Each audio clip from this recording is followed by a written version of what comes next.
genelde Ramazan ayında yapılan ibadetlere baktığımız zaman işte başlangıçta sahur yemeği gelir. Yani sahur da her ne kadar bir ibadet bizatihi olmasa da ama Allah rızasının gözetildiği o sıcacık yataklarımızdan oruçlarımız için o saate kalkıyoruz. Bizler Allah'ı zikrediyoruz, Allah'ı anıyoruz, besmelesidir, hamdelesidir, belki 2 rekat namazımızdır veya gece namazıdır veya ardından namaza geçip, sabah namazına geçip mukabeleyi dinlememizdir. Bu şekilde bir ön hazırlık olmuş oluyor sahur yemeği.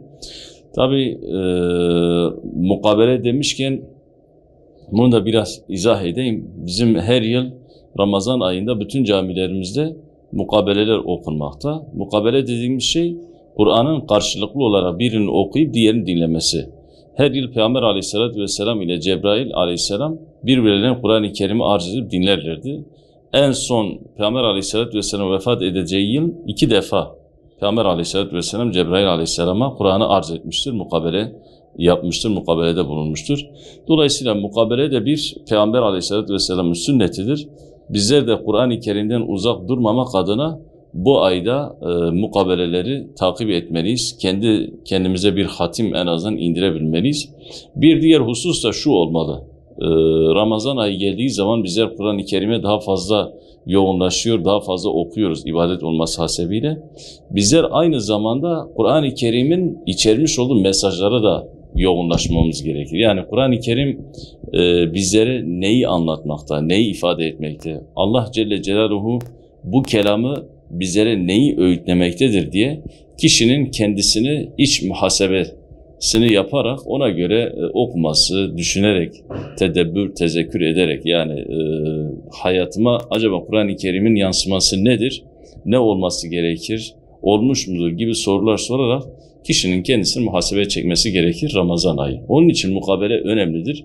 Kur'an-ı Kerim'de malumunuz yani dünyevi ve uhrevi bütün hükümlerin temel meseleleri barındırılmakta. Kişi Kur'an-ı Kerim'in lafzını okudu, ardından onun da mealini, tefsirini okuduğu zaman bu elbette özellikle hayatına bir anlam katacaktır.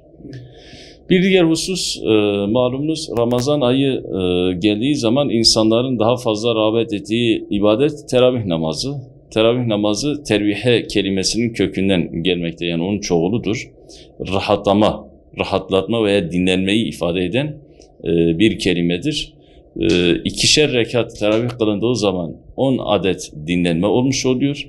Veya 4'er rekat olarak kılındığı zaman da 5 adet dinlenme söz konusudur.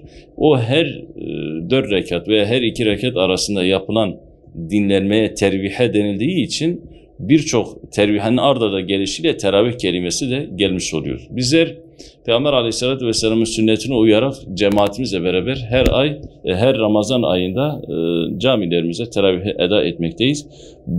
Hemen hemen bütün ilçelerimizde 1 veya 2 veya daha fazla camide hatimle teravih namazı kılınmaktadır. Özellikle hatimle teravihin daha makbul olduğu, bu konuda cemaatin de azami hassasiyet göstermesi gerektiğini sizin aracılığınızla cemaatimize iletmiş olalım.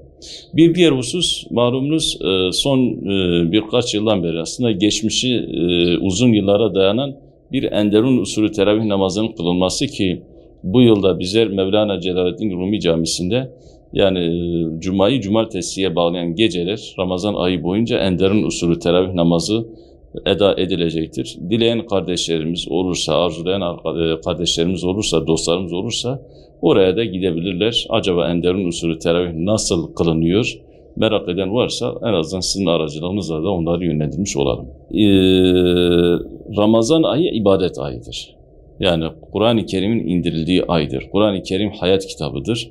Dolayısıyla kendi hayatını programlayabileceği bir ay olması lazım ibadet açısından. İşte biz bunu kişinin sahura kalkmasıyla beraber zaten bu program başlamış oluyor, ibadet programı. Ardından işte imsakla beraber, imsak vaktinin girmesiyle beraber oruç tutmuş oluyor. Bu oruç tutma dediğimiz kişinin sadece yeme, içme veya cinsi arzu isteklerden uzak durarak değil, bütün benliğine orucu tutulması lazım. Onun için alimler orucu 3 kısma ayırırlar. Derler ki, sıradan insanların tuttuğu oruç kişinin yeme, içme ve cinsi ilişkiden uzak durmasıdır. Yani has olan, özellikle bir üst tabakada olan insanlar, yani ibadet açısından kendisini Allah'a adamış olan insanların orucu ise yani yeme içme cinsi ilişkiyle beraber kişinin bütün uzuvlarını haramlardan sakındırmasıdır. Yani Allah'ın rızasının olmadığı hiçbir eylem, söylem veya dinlemede bulunmayışıdır. Gözüne oruç tutturacak, kulağına oruç tutturacak, işte diline oruç tutturacak, bütün benliğine.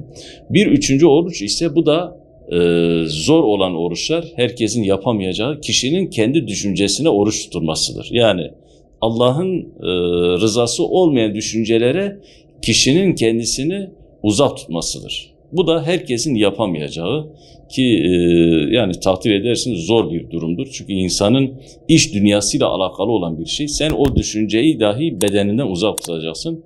Böyle bir oruçtan bizler bahsediyoruz.